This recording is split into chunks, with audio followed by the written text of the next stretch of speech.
जय हिंद, जय भारत। मेरे प्यारे दोस्तों, मैं उम्मीद करता हूं कि आप सभी अच्छे होंगे। सभी को मेरा प्यार भरा नमस्कार।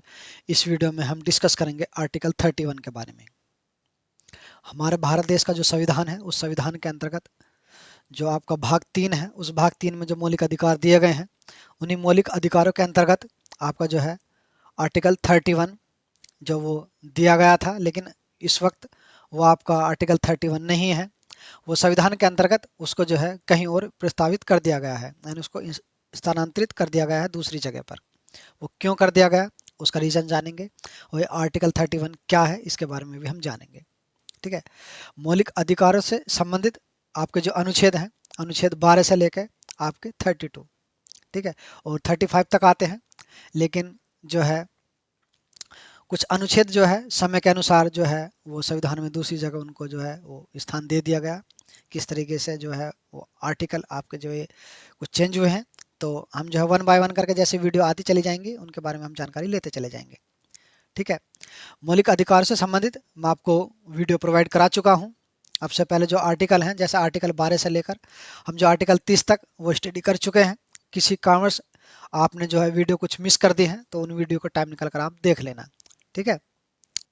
तो अब इसको जो है, ये संपत्ति का अधिकार एक मौलिक अधिकार था जो आम नागरिकों को दिया गया था संविधान द्वारा। इसको आखिरकार क्यों जो हटा दिया गया मौलिक अधिकार के जो है या इस भाग में से, उसका रीजन जानते हैं। संपत्ति का जब मौलिक अधिकार आपका था तो ये आपको किस तरीके का अधिकार देता था संपत्ति के रूप में, जो आर्टिकल 31 में आता था।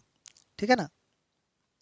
तो इसमें जो आम नागरिकों को अधिकार दिया गया था वो ये दिया गया था कि आपकी जो पुश्तैनी संपत्ति है, जो आपकी दादालाई संपत्ति है, जो आपके जो है जो वंशनुमा आपकी चली आ रही है संपत्ति, ठीक है, आपके परदादा से, आपके जो पिताजी को मिली होगी, आपके पिताजी से आपको आपको मिली विरासत में, तो उस संपत्ति को अगर आप बेचना चाहते हो, ठीक है, तो आप बेच सकते हो अपनी मर्जी से।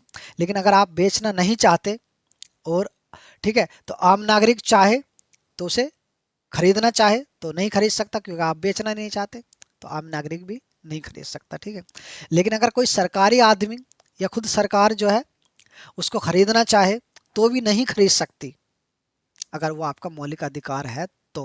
यानी जब संपत्ति का मौलिक अधिकार था 31 में तब, ठीक है, तो सरकार चाहे तो उस संपत्ति को तब भी नहीं खरीद सकती जब तक आप ना चाहें। तो ये था मौलिक अधिकार के अंतर्गत आम नागरिकों को दिया गया एक संपत्ति का अधिकार।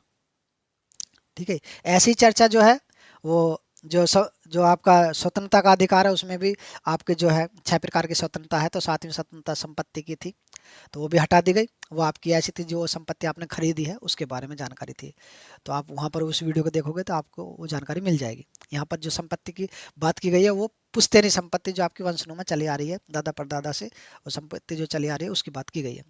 तो ये अधिकार मिला हुआ था, फिलहाल नहीं है लेकिन पहले मिला हुआ था। कब से हटा इसके बारे में भी हम जानेंगे।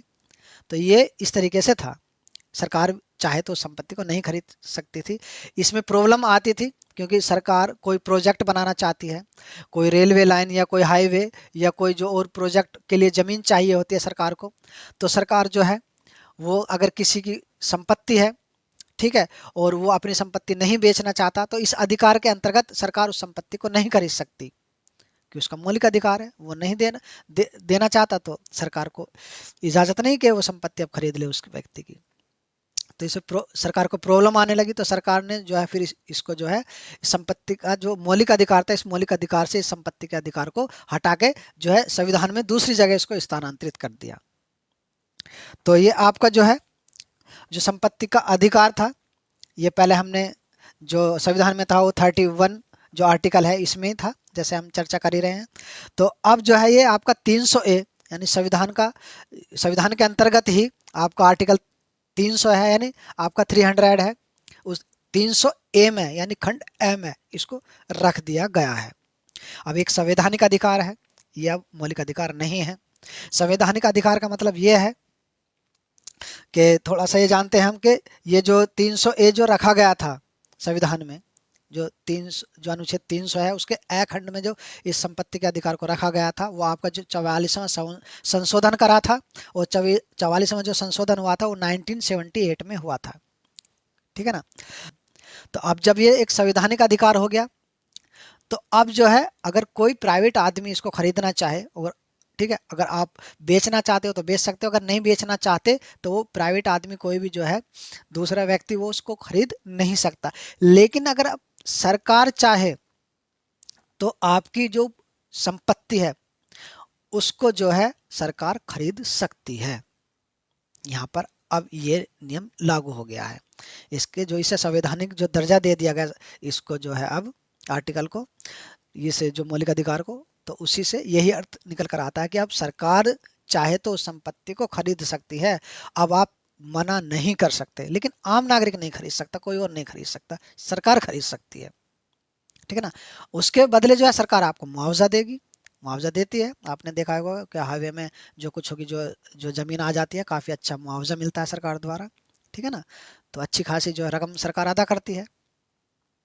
तो हमने ये यहाँ पर जो है वो आर्टिकल जो आपका 31 था, जो संपत्ति का अधिकार था, उसके बारे में हमने जाना। उसको अब जो संवैधानिक अधिकार बना दिया गया है, मौलिक अधिकार से वो चीज़ खत्म कर दी गई है।